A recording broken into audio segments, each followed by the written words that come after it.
ఎప్పటి నుంచో ఎదురు చూస్తున్నటువంటి ఎగ్జిట్ పోల్ ఫలితాలు అయితే నిన్న రావటం జరిగింది. మరి ఫలితాలు చూసిన తర్వాత వైసీపీ కార్యకర్తల్లో కానివ్వండి, నాయకుల్లో కానివ్వండి ముఖంలో నెత్తురు చుక్కలేదు అంటే అతిశయోక్తి కాదు. నిన్న మొన్నటి వరకు మీడియా ముందు డంకాలు పలికినటువంటి సజ్జల రామకృష్ణారెడ్డి కూడా ఎగ్జిట్ పోల్ ఫలితాల తరువాత ప్రజలు మమ్మల్ని మోసం చేశారు అన్న స్థాయిలో ఒక అసంతృప్తిని అయితే ఆయన వ్యక్తం చేయడం జరిగింది. ఇంకా కవర్ చేయాలి తప్పదు కాబట్టి చరిత్రలోనే ఫస్ట్ టైం ఆయన ఒక కొత్త పదాన్ని వాడాడు. ఏంటంటే రిగ్గింగ్ అంట. రిగ్గింగ్ అంటే ఓట్లలో రిగ్గింగ్ కాదు, ఎగ్జిట్ పోల్స్ను కూడా రిగ్గింగ్ చేశారంట. అంటే వైసీపీలో ఉన్నటువంటి అసంతృప్తి, సజ్జల రామకృష్ణారెడ్డి లాంటి నేతల్లో ఓడిపోతున్నామనే భయాందోళన ఏ స్థాయిలో ఉందో చెప్పడానికి ఇది ఒక ఉదాహరణ. ఏకంగా ఎగ్జిట్ పోల్స్నే రిగ్గింగ్ చేశారంట. నిజంగా ఎగ్జిట్ పోల్స్ని రిగ్గింగ్ చేసే పరిస్థితి ఉంటే అధికారంలో ఉన్న మీరే రిగ్గింగ్ చేయొచ్చు కదా, మీకు అనుకూలంగానే చెప్పించుకోవచ్చు కదా. ఇకపోతే రెండోది, వైఎస్ఆర్సీపీకి వైనాట్ 175 అనేది పచ్చి అబద్ధం.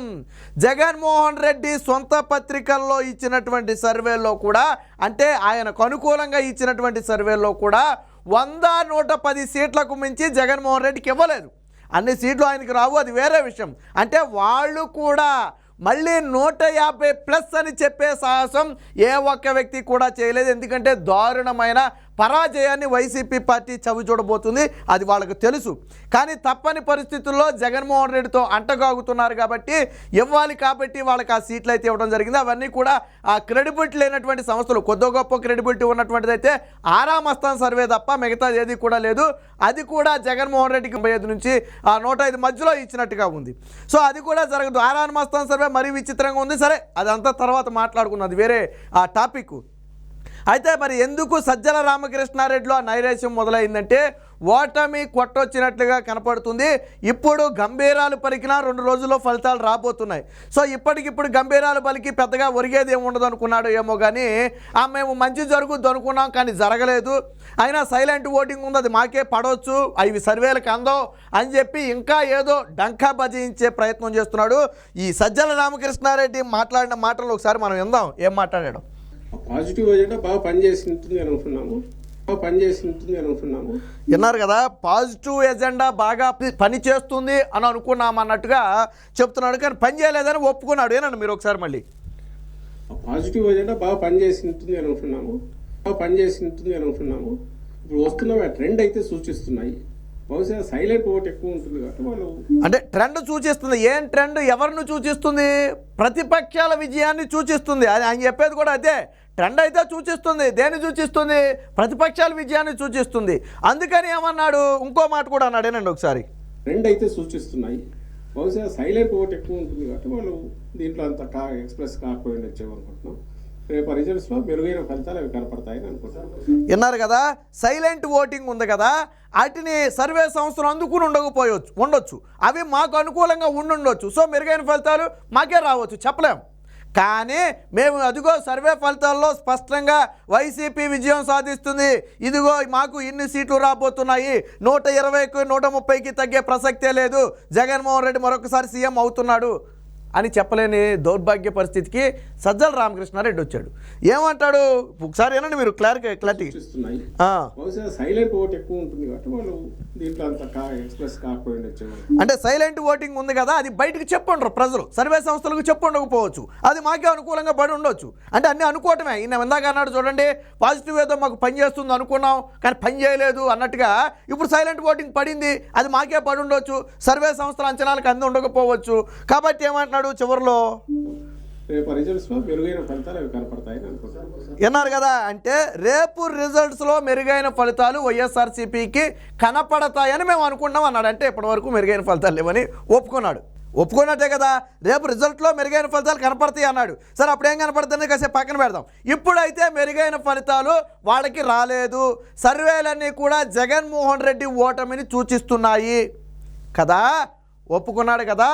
అంటే సజ్జల రామకృష్ణారెడ్డి చేతులు ఎత్తేసాడు. పైగా ప్రజల మీదే నింద వేసే పరిస్థితి. ఆ పాజిటివ్ పని చేస్తుంది అనుకున్నాం, పని చేయలేదని చెప్పి ప్రజల మీద. పాజిటివ్ ఎజెండా బాగా పనిచేసి ఉంటుంది అనుకున్నాము. పనిచేసి ఉంటుంది అనుకుంటున్నాము. పాజిటివ్ అంటే ఈ సంక్షేమ పథకాలు ఏవైతే ఉన్నాయో ఆ పాజిటివ్ ఎజెండా ఫస్ట్ నుంచి వీళ్ళు చెప్పేది ఏంటి? సంక్షేమం సంక్షేమం సంక్షేమం, మేము ఇచ్చినంత సంక్షేమం ఎవరు ఇవ్వలేదు, అదే మాకు ప్లస్, అదే మాకు ప్లస్, అదే మాకు ప్లస్ అన్నారు. సో ఆ పాజిటివ్ ఎజెండా, ఆ సంక్షేమంలో మమ్మల్ని గెలిపిస్తాయన్న ఈ పాజిటివ్ ఎజెండా పూర్తిగా వాళ్ళకి దెబ్బ కొట్టింది. అంటే ఒక రకంగా ఏంటంటే ప్రజలు మాకు దెబ్బ కొట్టారు, ప్రజలు మా దగ్గర పథకాలు తిని మాకు ఓటేయలేదు అని ఒక రకంగా ఏంటంటే అసంతృప్తిని వ్యక్తం చేస్తున్నాడు. సరే దీన్ని కాసేపు పక్కన పెడదాం. ఈయన రిగ్గింగ్ అంటే ఏదో ఆ రిగ్గింగ్ బాధ ఏందో ఒకసారి చూద్దాం. ఒకసారి ఏమంటాడో నేను అంటున్నా కదా, ఇప్పుడు మీరు వచ్చి అడిగారు కాబట్టి చెప్తున్నాను తప్ప అదర్వైజ్ దీని మీద పెద్ద కామెంట్ చేయడం చేయవలసిన అవసరం లేదు. ఎందుకంటే ఎగ్జిట్ పోల్స్ అనేవి రకరకాల దీనితో జరిగేవి, ఎన్ని శాంపుల్స్ తీసుకున్నారని బట్టి సీరియస్గా చేసిన వాళ్ళకు కూడా. అందులో ఇప్పుడు ఎలక్షన్ రిగ్గింగ్ సంగతి ఏమో ఎగ్జిట్ పోల్ రిగ్గింగ్ కూడా జరుగుతుంది ఈ మధ్య. విన్నారా? ఎలక్షన్ రిగ్గింగ్ సంగతి ఏమో కానీ ఎగ్జిట్ పోల్ రిగ్గింగ్ కూడా జరుగుతుందంట. ఎగ్జిట్ పోల్ రిగ్గింగ్ ఎలా జరుగుతుందో నాకైతే అర్థం కాల. మరొకసారి ఆయన అసంతృప్తి. ఎన్ని శాంపుల్స్ తీసుకున్నారని బట్టి సీరియస్గా చేసిన వాళ్ళకు కూడా. అందులో ఇప్పుడు ఎలక్షన్ రిగ్గింగ్ సంగతి ఏమో ఎగ్జిట్ పోల్ రిగ్గింగ్ కూడా జరుగుతుంది ఈ మధ్య. ఒక 20 days 30 daysగా చూస్తే సెంట్రల్లో ఉన్న పార్టీ బీజేపీ వాళ్ళు ఆల్రెడీ నార్త్లో తగ్గుతున్నాయి, సౌత్లో పెరిగినట్టు చూపాలనేది ఇటువైపు ప్రతి చోట అదేనమాట. ఓహో, బీజేపీకి నార్త్లో తగ్గుతున్నాయి, సౌత్లో పెరిగాయని చూపాలనే ఉద్దేశంతో ఆంధ్రప్రదేశ్లో ఫలితాలు వాళ్ళకు అనుకూలంగా ఇచ్చారంటున్నారు. ఒక ప్రాంతీయ, ఇప్పుడు జాతీయ సర్వేలు ఉన్నాయి, జాతీయ సర్వేలు కూడా అమ్ముడుపోయాయా? 19 నుంచి 20 ఎంపీ సీట్లు కూటమికి రాబోతున్నాయని ఘంటాపదంగా నిన్న సర్వేలన్నీ కూడా స్పష్టంగా చెప్పాయి. ప్రాంతీయ సర్వేలు ఉన్నాయి, ప్రాంతీయ సర్వేలు బీజేపీకి ఎందుకు మద్దతు తెలుపుతాయి? మన దగ్గర ఉన్నటువంటి పోనీ 6వ స్థానం మీకు ఇచ్చినటువంటి 6వ స్థానే తీసుకోండి, మీకు ఎన్ని ఇచ్చాడు ఎంపీలు? 11 12 ఇచ్చాడు, 13 14 ఇచ్చాడు, కూటమికి 11 నుంచి 12 ఇచ్చాడు కదా. మరి 6వ స్థానం మీకు చేసిన వాడే కదా. అలాగే మీకు పోనీ మీకు అనుకూలంగా సర్వే ఇచ్చిన ఎవరైనా సరే మీకు ఎంపీలు ఒక 20 స్థానాలు మీకు అధికంగా 20 స్థానాలు వస్తాయని ఎవరైనా చెప్పారా? చెప్పలేదు కదా. ఎవరు చెప్పినా 13 14 స్థానాలు రావచ్చనే చెప్పారు మీకు. ఏది మీకు అనుకూలంగా ఇచ్చిన వాళ్ళు. ఇప్పుడు కేకే సర్వే సంస్థ ఉంది, అది లోకల్ సంస్థే. పల్స్ పోల్ ఉంది, లోకల్ సంస్థే. ఇలాంటి అనేక ఆ సర్వే సంస్థలు, నారామస్థాన్ ఉంది, ఆ లోకల్ సర్వే సంస్థే. రైజ్ ఉంది, లోకల్ సర్వే సంస్థే. ఇవన్నీ కూడా లోకల్ సర్వే సంస్థలు. ఇవి ఎక్కడో బీజేపీ జాతీయ స్థాయిలో ఉన్న బీజేపీ కొమ్ముగా ఇవ్వాల్సిన అవసరం వాళ్ళకి లేదు. అంటే వీళ్ళ అసంతృప్తి ఏంటంటే ఏకంగా ఇవి కూడా రిగ్గింగ్ జరిగినాయి అంట, ఎగ్జిట్ పోల్స్ కూడా రిగ్గింగ్ జరిగినాయి అంట. అంటే జగన్మోహన్ రెడ్డిలో, ఈ సజ్జల రామకృష్ణారెడ్డిలోనే ఇంత అసహనం ఉందంటే వై నాట్ 175 నా వెంట్రుకు కూడా బేకలేరు అన్నటువంటి జగన్మోహన్ రెడ్డి పరిస్థితి ఏంటో ఒకసారి ఊహించుకోండి. పూర్తిగా వైసీపీ క్యాడర్ నిన్న ఎగ్జిట్ పోల్స్ వెలువడిన దగ్గర నుంచి చేతులు ఎత్తేశారు. ఇక మన పని అయిపోయింది, ఇంకొక 2 రోజుల్లో మన చాప్టర్ క్లోజ్ కాబోతుంది, ఇక రేపటి రోజున ఏం జరగబోతుందో, ఇప్పటి వరకు ఎగిరెగిరి పడిన వాళ్ళందరూ భవితవ్యాలు ఏం కాబోతున్నాయో అని చెప్పి ఒక తీవ్ర ఆందోళనలు అయితే ఉన్నారు. నిన్న కేకే సర్వేలో చాలా స్పష్టంగా చెప్పాడు. ఒక 25 మంది మంత్రులు ఉన్నారు అనుకుంటే అందులో 22 మంది ఓడిపోయే పరిస్థితి, 1-2 మినహాయించి మిగిలిన వాళ్ళు ఎక్కడా కూడా గెలిచే పరిస్థితి లేదు. పులివెందుల్లో కూడా జగన్మోహన్ రెడ్డి తన మెజార్టీని లాస్ట్ టైంతో పోలిస్తే సగానికి పైగా కోల్పోయే అవకాశం ఉందని చెప్పి చాలా స్పష్టంగా చెప్పడం జరిగింది. సో అంటే ఒక రకంగా ఏంటంటే వీళ్ళకి ఓటమి వీళ్ళకి తెలియక కాదు. ఇప్పుడు ఎగ్జిట్ పోల్స్ అంటే ఇప్పుడు వచ్చిన ఎగ్జిట్ పోల్స్ రాకముందు నుంచి కూడా వీళ్ళకి వేవ్ ఏంటనేది వీళ్ళందరికీ తెలుసు. అయినప్పటికీ కూడా నేను మొదటి నుంచి చెప్తూనే ఉన్నాం, పార్టీ క్యాడర్ని కాపాడుకోవడం కోసం వై నాట్ 175 అని చెప్పి గంభీరాలు పలికారు తప్ప. ఎందుకంటే రేపు పోలింగ్ బూత్లో కూర్చోడానికి ఏజెంట్లు కూడా వచ్చేవాళ్ళు కాదు, ఒకవేళ అలా గంభీరం పలకపోతే, ముందే మనం ఓడిపోతున్నామని తెలిస్తే. కాబట్టి వాళ్ళకి సొంత సర్వే, ఐపాక్ సర్వీస్ సంస్థ లేదా, అదే చెప్పింది కదా ఈసారి మనం కాళ్ళు చేతులు ఎత్తేస్తున్నామని. సో అది చాలు వాళ్ళకి ఏం జరుగుతుందో తెలియడానికి. కాకపోతే ప్రజల్లో ఒకవేళ అభద్రతా భావం వెళ్తే ఏజెంట్లు, పోలింగ్ బూత్లో ఏజెంట్లు కూడా వైసీపీకి దొరకరేమోనని ఒక భయంతో నిన్న మొన్నటి వరకు డంకా బాయించుకొచ్చారు. ఈరోజు కౌంటింగ్ రోజు ఏజెంట్లు కూడా కూర్చోరేమోననే భయంతో మనం గెలవబోతున్నామని చెప్పి గంభీరాలు పలికారు. బట్ ఎగ్జిట్ పోల్స్ అన్నీ కూడా వన్ సైడ్గా కూటమిదే పీఠం అని స్పష్టం చేయడంతో వీళ్ళలో నిరాశ తన్నుకొచ్చి పాజిటివ్నెస్ పనిచేస్తుంది అనుకున్నాము, పనిచేయలేదు. సైలెంట్ ఓటింగ్ అనేది ఎవరికి అంతు చెక్కదు, అది మాకే పడుతుంది. లేకపోతే ఎగ్జిట్ పోల్స్ను కూడా టీడీపీ బీజేపీ కలిసి రిగ్గింగ్ చేశాయి, వాళ్ళకు అనుకూలంగా చూపించాయి. సరే ఎగ్జిట్ పోల్స్ ఈరోజు అనుకూలంగా చూపించుండొచ్చు, రేపు లేదు ఎల్లుండి రిజల్టే కదా. 2 రోజుల్లో రిజల్ట్ వస్తాయని తెలిసినప్పుడు ఎగ్జిట్ పోల్ సంస్థలు మాత్రం తమ క్రెడిబిలిటీ ఎందుకు పోగొట్టుకుంటాయి? ఎన్నికల ముందు ఏదైనా పార్టీకి కొమ్ము కాస్తే కాసి ఉండవచ్చు, అది వేరే విషయం. ఎన్నికల తర్వాత ఏ పార్టీకి కొమ్ము కాసినా పెద్దగా ఉపయోగం ఉండదు, వాళ్ళ క్రెడిబిలిటీ పోగొట్టుకోవడం తప్ప. సో సజ్జల రామకృష్ణారెడ్డి ఒక రకంగా ఏంటంటే ప్రజలు మా సొమ్ముదిని మాకు ఓట్లు వేయలేదు అన్న నిరాశ నిస్పృహలోనూ, ప్రజలు మాకు మోసం చేశారు, జగన్మోహన్ రెడ్డికి మోసం చేశారు అని ఒక ఆవేదన ఏదైతే ఉందో తన మాటల్లో కనపడుతుంది. ఆ ఒకప్పటి గంభీరాలు కూడా సజ్జల రామకృష్ణారెడ్డిలో మొహం ఏం కనపట్ల.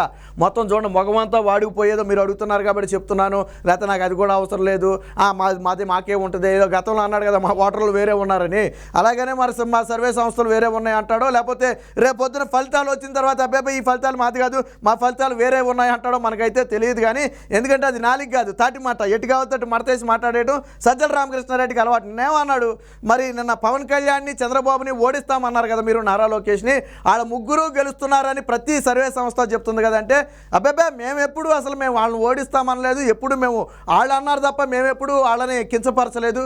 మరి వైనాట్ 175 అందవుడు, వైనాట్ 175 అంటే అందులో పవన్ కళ్యాణ్, చంద్రబాబు, లోకేష్ లేరా? వైనాట్ కుప్పం అంటే అది కుప్పాన్ని ఓడించడం కాదా? అంటే నాలిక ఎంత మనం అంటే సిగ్గుపడతాం. రే నిన్న ఏదో మాట మాట్లాడడం గొప్ప, ఈరోజు మాట మాడితే మళ్ళీ వాళ్ళు ఏమనుకుంటారో మన గురించి అని మనం సిగ్గుపడతాం. అలాంటి సిగ్గు ఎగ్గులేమి మన సజ్జల రామకృష్ణారెడ్డికి ఉండవు. నాలుగు ఎట్టుకెళ్తాడు మడతేసేయటమే.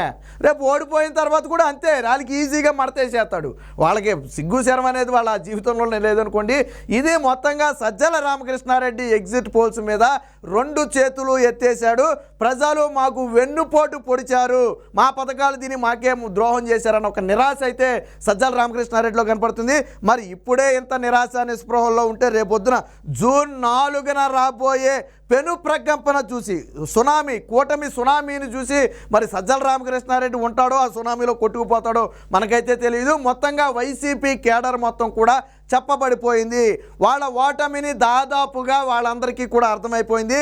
నిన్న మొన్నటి వరకు సోషల్ మీడియాలోను మీడియా ముందు ఎగిరినటువంటి వాళ్ళందరూ కూడా ఇప్పుడు చల్లబడిపోయారు. ఒక్కరు కూడా బయట కనపడే పరిస్థితి కానీ వాళ్ళ పార్టీ గురించి మాట్లాడే పరిస్థితి కానీ చేయటం లేదు. అంటే ఎగ్జిట్ పోల్స్ ఏ స్థాయిలో ప్రకంపనలు సృష్టించారో దీన్ని బట్టి అర్థమవుతుంది.